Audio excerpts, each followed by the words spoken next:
Hello there! Welcome to the new series, The Problems With.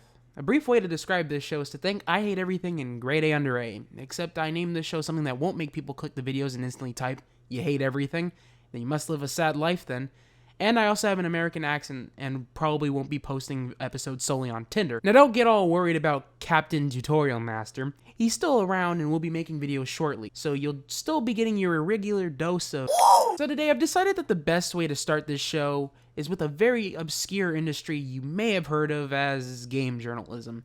Now, I don't necessarily have a problem with game journalism as a whole, just how recently it sort of switched from gameplay to pixels and the dreaded R word I've been hearing recently, since the middle of the 7th generation, really. The R word being resolution, the amount of pixels or dots a video game system can output either in general or on a certain game onto your TV. Now, resolutions are on pretty much every piece of technology with a display or screen, and an easy way to see resolution in action is by changing the numbers on the cogwheel that's sitting on the bottom right corner of your screen if you're watching this video on YouTube with a computer. Now that you should get the general idea of resolution, here's why I think it's a dumb thing to talk about with every game and game console. The first being that every game console has always been behind when it comes to how big of an image it can output versus the newest cutting-edge technology.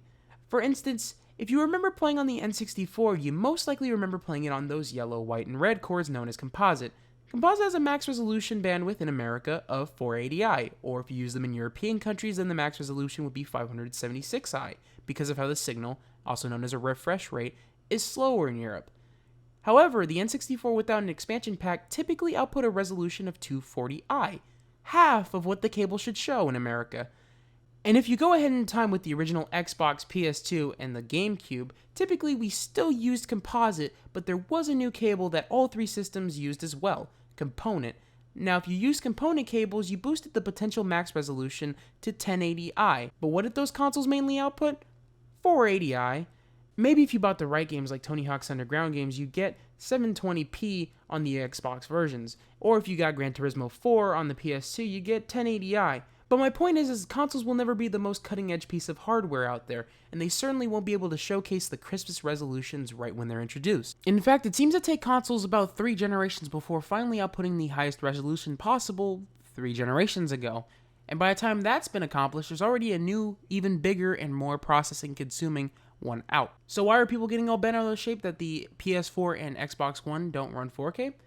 Well, I think it's 3 reasons. 1. Because people ignore the history of games and game systems just like the companies that originally created that history do. 2. Because people weren't that impressed when the overhyped PS4 and Xbox One were released. And 3. Because that's all to really talk about sometimes. It's quite obvious that people don't even bother to learn past fuck-ups with the video game industry, like how game systems advertised as all-in-one media centers ended up flopping, or how rushing games to meet a deadline is just a very bad move in the first place. But we keep doing it over and over again. I believe there was a saying, if we don't learn history, it just repeats itself. Yeah, I don't think they were talking about just reading a history book. And speaking of repeating things over and over again when it's been proven to be a bad thing, overhyping. Saying that your system's going to be this really impressive new black box with a glorified webcam and a rectangular clitoris on its controller might hype people up at first, then it comes out and it's not that great.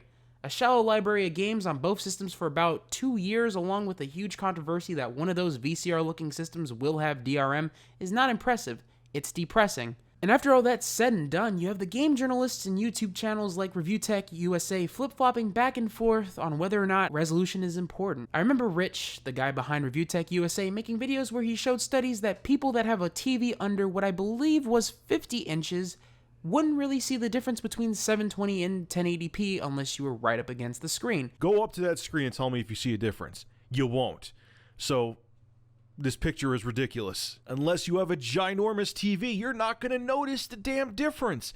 And you know what? It's not going to run at full 1080p so far on the PS4. So we're not comparing 720p to 1080p. So if you had a 50-inch TV, you'd probably see a huge difference. You're still going to see pixelization if you have a ginormous TV. Remember, it has to be 42 inches or bigger.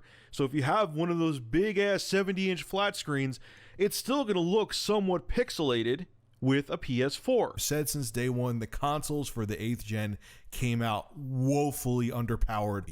I mean, Jesus Christ, my Titan X breaks a sweat playing games at 4K. I have been wrong about a bunch of crap before, bunch of crap before, bunch of crap before, bunch of crap before, bunch of crap before, bunch of crap before, bunch of crap before, bunch of crap before, bunch of crap before, bunch of crap before, bunch of crap before, bunch of crap before, bunch of crap before, bunch of crap before.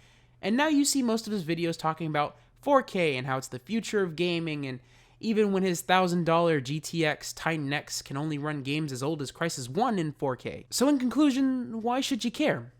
You shouldn't. Resolution should be the icing on a cake when it comes to games, not a deal breaker.